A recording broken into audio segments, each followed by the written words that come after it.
Bonsoir tout le monde. Ce n'est pas la première fois que Québec donne plus de pouvoir aux pharmaciens. On peut penser à la loi 41 en 2015 qui leur permettait de poser 7 actes, dont la prescription de certains médicaments. Eh bien, Québec va beaucoup plus loin aujourd'hui.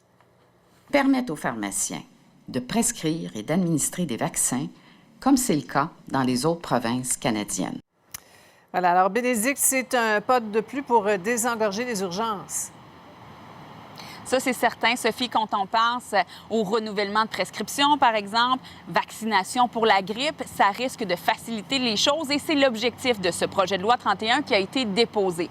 Alors, mis à part justement la prescription et l'administration de vaccins, que pourront faire ces pharmaciens? Ils vont pouvoir également prescrire certains médicaments en situation d'urgence, par exemple. Aussi prescrire tous les médicaments en vente libre, donc plus besoin de prescription d'un médecin.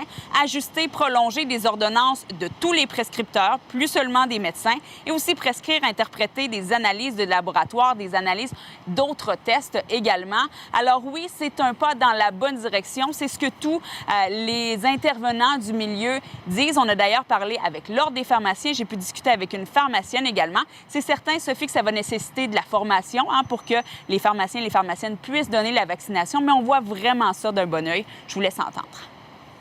Quand on dit prolonger les ordonnances et les ajuster. On le fait déjà dans beaucoup de situations, mais là, on va pouvoir le faire aussi pour les ordonnances des pédiatres, des optométristes, des IPS, des infirmières praticiennes spécialisées, et aussi les médecins hors Québec. Souvent, les gens arrivent à ma pharmacie, ils ont une prescription, alors que moi, j'aurais pu tout de suite initier le traitement, donc ça va leur sauver le temps de consultation et l'accessibilité, parce qu'on est ouvert 7 jours sur 7, disponible soir, fin de semaine.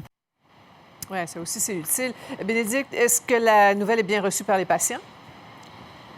Je vous dirais que c'est pas mal généralisé, Sophie. En fait, tout ce qui est un pas dans la direction de faciliter les choses pour avoir un traitement, pour être vu par un spécialiste de la santé, c'est assez bien reçu. Écoutez quelques réactions. Il est temps que ça arrive là, parce que combien de fois, disons que des fois, c'est des petits services qu'on a besoin, d'un renouvellement, n'importe quoi.